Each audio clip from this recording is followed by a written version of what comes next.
భయ్యా మీ అందరికీ Samsung Galaxy S26 ultra mobile phone release అయినట్టు తెలిసే ఉంటుంది. ఈ ఫోన్లో డిస్ప్లే ఎలా పనిచేస్తుందో ఇప్పుడైతే నేను ఎక్స్ప్లెయిన్ చేస్తున్నా. సో ఈ డిస్ప్లే రాకముందు మనమైతే టెంపర్ గ్లాస్ యూజ్ చేసేవాళ్ళం. కొంతమంది ప్రైవసీ కోసం టెంపర్ గ్లాస్ ఫ్రీ అప్లై చేసుకునే వాళ్ళు. ఇప్పుడు సామ్సంగ్ ఇన్బిల్ట్ డిస్ప్లేలో ఈ ఫీచర్ అయితే తీసుకొచ్చారనమాట.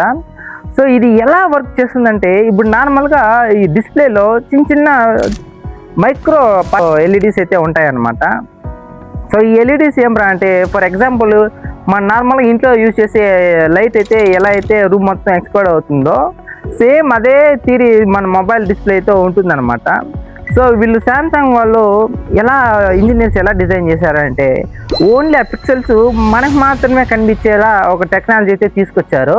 సో ఇది ఎలా వర్క్ చేస్తుందంటే, ఫర్ ఎగ్జాంపుల్ మన ఇంట్లో ఒక టార్చ్ లైట్ కానీ, లేదంటే ఒక బెస్ట్ ఎగ్జాంపుల్ వచ్చి లేజర్ లైట్ అనమాట. సో లేజర్ లైట్ అయితే స్ట్రైట్ పాయింట్ అయితే వస్తుంది కదా. సో అదే థియరీ అనేది ఈ డిస్ప్లే అయితే తయారు చేస్తారు ఇంజనీర్స్. సో మీరు ఈ వీడియోలో చూసినట్టు ఆ ఫోన్ అయితే ఇట్లా 360 డిగ్రీస్ ఇట్లా టర్న్ చేసినామంటే టోటల్ బ్లాక్ అయిపోతుంది అనమాట మొబైల్ ఫోను. అండ్ మనం స్ట్రైట్గా పెట్టినామంటే ఓన్లీ డిస్ప్లే అయితే మనకు మాత్రమే కనిపిస్తుంది.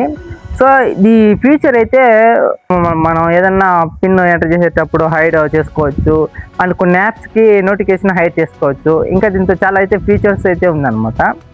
సో దీని ఫోన్ కాస్ట్ గురించి మాట్లాడుకున్నట్టయితే దగ్గర 1,30,000 రూపీస్ అయితే ఉందన్నమాట. ఎగ్జాక్ట్లీ నాకు ప్రైస్ నేను ఇంకా రీసెర్చ్ చేయలేదు మన ఇండియా. సో ఈ వీడియో ఎంత గైస్, మా వీడియో నచ్చినట్టయితే లైక్ చేసుకొని సబ్స్క్రైబ్ చేసుకోండి. సో మనం మళ్ళీ నెక్స్ట్ వీడియోలో కలుద్దాం. Okay bye.